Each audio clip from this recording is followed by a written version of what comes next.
জয় যিশু। প্রিয় বন্ধু, আমি আপনাকে বলছি, আপনি কি খুবই মুশকিলের মধ্যে জীবনযাপন করছেন?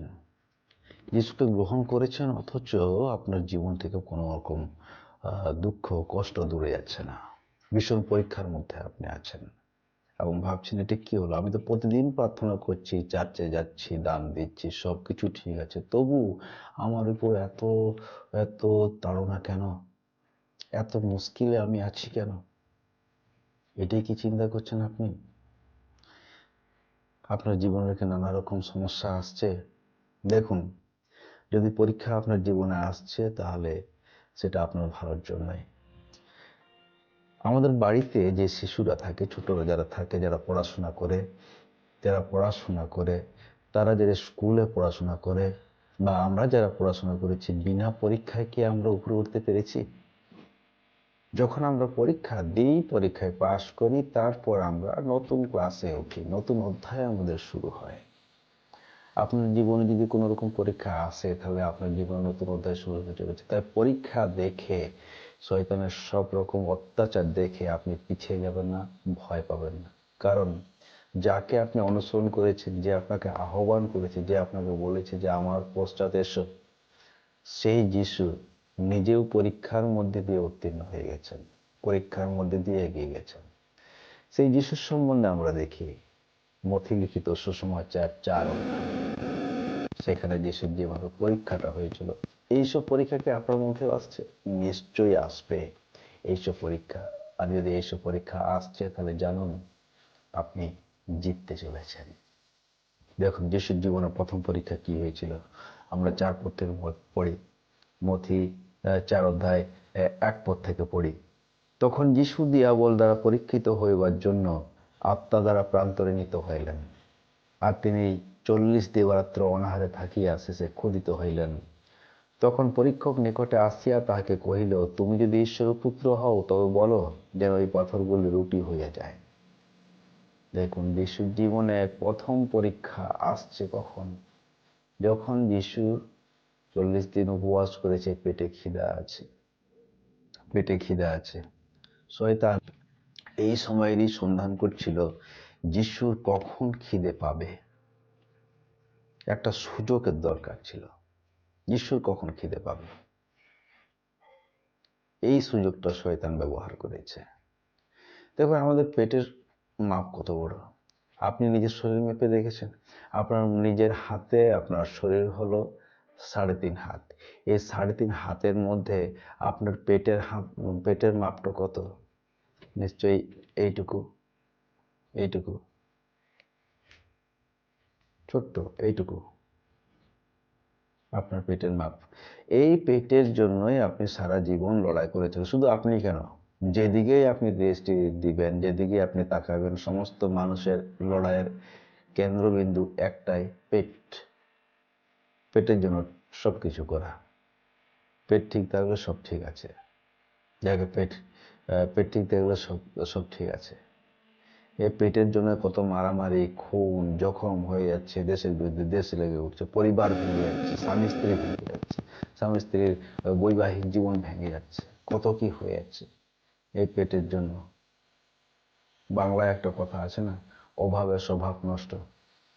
স্বভাব নষ্ট, এই শব্দটাকে উল্টো করে যদি বলি, নষ্ট স্বভাব। নষ্ট স্বভাব নিশ্চয়ই কারো পছন্দ নয়।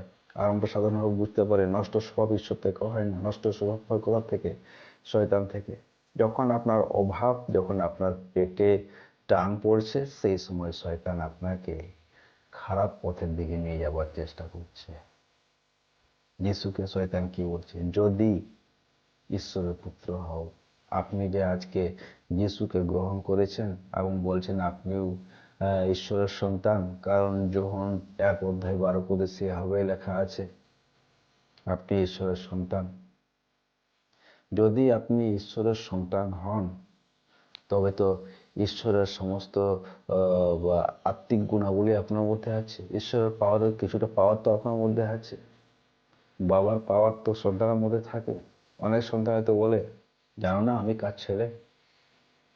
আমরা তো বলতে পারি আমি কার ছেলে, আমি তো ঈশ্বরের ছেলে, আমি বললেই তো হয়ে যাবে। শয়তান বলছে বলো, এই পাথরকে বলো রুটি হয়ে যেতে, খাও। যিশু বলছে না, আমি পারি পাথরকে রুটি করতে, কিন্তু তোমার কথাই করব না। কারণ এই সুন্দর উপদেশটা ঈশ্বর দিচ্ছে না, এই সুন্দর উপদেশটা দিচ্ছে শয়তান। আমি শুনবো না। ঈশ্বর না বলে দিয়েছে, যিশু না বলে দিয়েছে। কিন্তু যিশু কি বলছে? ঈশ্বর যদি চান যে আমি বেঁচে থাকবো, আমি বেঁচে থাকবো। যিশুর উত্তরটা ছিল খুব সুন্দর। তিনি উত্তর করিয়া বলিলেন, লেখা আছে, মনুষ্য কেবল রুটিতে বাঁচিবে না, কিন্তু ঈশ্বরের মুখ হইতে যে প্রত্যেক বাক্য নির্গত হয় তাহাতেই বাঁচিবে। যে প্রত্যেকটা বাক্য ঈশ্বর বলেন, ঈশ্বর যদি বলে তুমি বেঁচে থাকো, আমি বেঁচে থাকবো, না খেয়ে বেঁচে থাকবো, অভাবের মধ্যেও বেঁচে থাকবো। সমস্ত রকম শয়তানের পরিকল্পনার মধ্যেও ঈশ্বরের পরিকল্পনা আমার মধ্যে বেঁচে থাকবে। শয়তান কি করতে পারবে? শয়তানকে শুধু জানিয়ে দিতে হবে, হ্যাঁ আমি ঈশ্বরের সন্তান, এবং তোমার কথা মতো বাঁচবো না, আমি ঈশ্বরের কথা মতো বাঁচবো। দ্বিতীয় দেখুন, ঈশ্বর যখন আপনাকে বাঁচিয়ে নিয়ে যাচ্ছেন, এগিয়ে নিয়ে যাচ্ছেন, আরো উন্নতির পথে নিয়ে যাচ্ছেন, সমস্ত এই ধরনের পরীক্ষা আপনি পের হয়ে যাচ্ছেন, শয়তান আপনাকে ছাড়বে না। প্রথম তীর শয়তান মেরেছে, দ্বিতীয় তীর এবার শয়তান আপনাকে মারবে। সেটা কি? শয়তান যিশুকে বলছে কি, সেই ধর্মধামের উপরে নিয়ে গিয়ে বলছে কি, এখান থেকে লাফাও। কারণ বাইবেলে লেখা আছে, স্বর্গদূতেরা এসে তোমাকে লুফে নেবে, যেন তোমার পায়ে আঘাত না লাগে। হ্যাঁ, সত্যি লেখা আছে, গীত সংহিতা 91 লেখা আছে কথাটা, তোমার পায়ে যেন আঘাত না লাগে।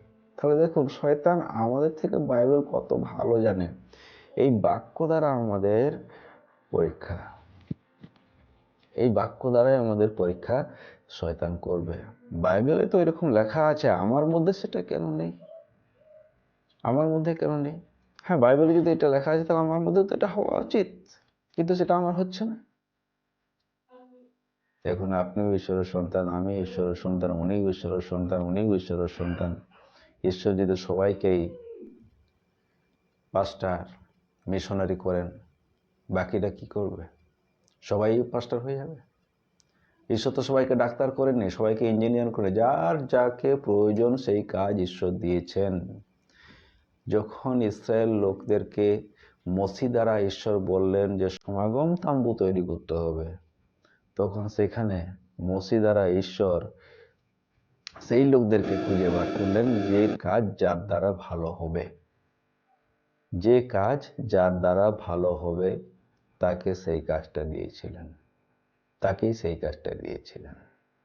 যিশু সবাইকে বলেননি তোমাকে মনুষ্যধারী করব, কিন্তু যিনি মৎস্যধারী ছিলেন যিশু তাকেই বললেন মনুষ্যধারী করব। কত সুন্দর! ঈশ্বর জানেন আপনার দ্বারা কি কাজ হবে, ঈশ্বর সেই কাজটা তিনি দিয়েছেন। সবাইকে সমান তালন্ত দেননি। উনি ও করতে পারছে, আমি কেন করতে পারব? আপনিও পারবেন, ঈশ্বর চাইলে আপনি পারবেন। তাই যিশু কি বলছে? ঈশ্বরকে পরীক্ষা করো না। লেখা আছে, তুমি আপন ঈশ্বর প্রভুর পরীক্ষা করিও না। যিশুর পরিষ্কার উত্তর। ঈশ্বর আমাকে যা দেন তাতে আমি সন্তুষ্ট, ঈশ্বর যা দেননি তাতে আমি সন্তুষ্ট নয়। ইয়োব বলছে ঈশ্বরের কাছ থেকে শুধু ভালোগুলো গ্রহণ করব, মন্দগুলো গ্রহণ করব না। কারণ আমার মধ্যে যখন মন্দের প্রয়োজন আছে, ঈশ্বর আমাকে মন্দ দিবেন। আমার মধ্যে যখন ভালোর প্রয়োজন আছে, ঈশ্বর আমাকে ভালোটাই দিবেন। আর তার জন্য ঈশ্বরকে আমি পরীক্ষা করবো না, কখনো বলবো না প্রভু তুমি আমাকে কেন দাওনি। প্রভু যা দিয়েছেন আমাকে যথেষ্ট দিয়েছেন, এই বিশ্বাস নিয়ে এগিয়ে চলুন। দেখুন, শয়তানের দ্বিতীয় ছুঁড়ে মারা তীর আপনি এড়িয়ে যেতে পারবেন। এরপর যখন শয়তান দেখবে যে আপনি জিতে যাচ্ছেন, একটার পর একটা আপনি জিতে যাচ্ছেন, একটার পর একটা আপনি জিতে যাচ্ছেন, তখন শয়তান দেখবে না আপনার জীবনে পরিপূর্ণতা আসেনি। শয়তান আপনাকে বুঝাবে পরিপূর্ণতা আসেনি, আরে এটা হয়ে গেছে, ওটা তো এখনো হয়নি, ওটা ঈশ্বর দিবে না, ঈশ্বর তো বলে দিয়েছে তোমার জন্য এটাই যথেষ্ট। তুমি একবার শুধু আমাকে প্রণাম করো, আমার কথা মেনে নাও, তোমার প্রয়োজন সব মিটিয়ে দেবো, আমি সব প্রয়োজন তোমার মিটিয়ে দেবো। শয়তানের সুন্দর উপদেশ। যিশু তো বলছে একবার তুমি ভূমিষ্ঠ হয়ে আমাকে প্রণাম করো। এই যে এক নিমিষের মধ্যে যে দুনিয়াটা তোমাকে দেখালাম, সব কিছু রায়া তোমাকে বানিয়ে দেবো, সব কিছু তোমাকে দিয়ে দেবো, সব কিছু। অনেক ভালো ভালো খ্রিস্টান, ভালো ভালো বিশ্বাসী, এমনকি পাদ্রী, মিশনারি, বিভিন্ন লোক শয়তানের এই শেষ ছুঁড়ে মারা তীর এতে হেরে যায়, প্রলোভনে ঢুকে যায়, প্রলোভন ঢুকিয়ে দেয়। এই প্রলোভন আপনাকে শেষ করে দেবে, আপনাকে বাঁচতে হবে। যিশু কি উত্তর দিয়েছিলেন? যিশু সেখানে কি উত্তর দিয়েছিলেন? যিশু সেখানে একটা উত্তর দিয়েছিলেন, সুন্দর উত্তর। সেটা হচ্ছে কি, তোমার ঈশ্বর প্রভুকে আরাধনা করিবে, কেবল তাহারই আরাধনা। তোমার ঈশ্বর প্রভুকেই প্রণাম করিবে, কেবল তাহারই আরাধনা করিবে। এই কথাটার সাথে যিশু আরেকটা জিনিস যোগ করেছে, সেটা কি? শয়তানকে ধমকেছে। যখন বারবার আপনার জীবনে পরীক্ষা আসে, তখন আপনাকে শয়তানকে ধমকাতে হবে। শয়তান কখনো ভুলে যায়নি যে ঈশ্বর আপনাকে সন্তান রূপে গ্রহণ করেছে। আপনিও ভুলে যাবেন না যে আপনি ঈশ্বরের সন্তান হয়েছেন, এটা কখনো ভুলবেন না।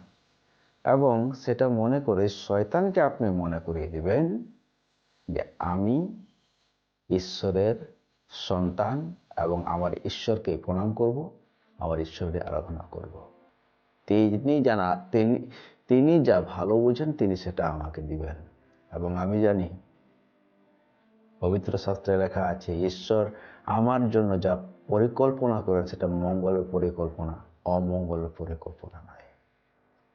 যতই পরীক্ষা আসুক, শয়তান যতই আপনাকে কষ্ট দিক, কিন্তু ঈশ্বর আপনার জন্য যে পরিকল্পনা করেছেন সেটা ভালোর জন্য করেছেন। পরীক্ষা আপনার জীবনে নতুন অধ্যায় নিয়ে আসে। আপনি এক একটা পরীক্ষা পেরিয়ে চলুন, নতুন অধ্যায় শুরু করুন যিশুর মধ্যে, ঈশ্বরের মধ্যে নতুন অধ্যায় শুরু করুন, নতুনভাবে চলতে শুরু করুন। ঈশ্বর আপনাকে আশীর্বাদ করুন।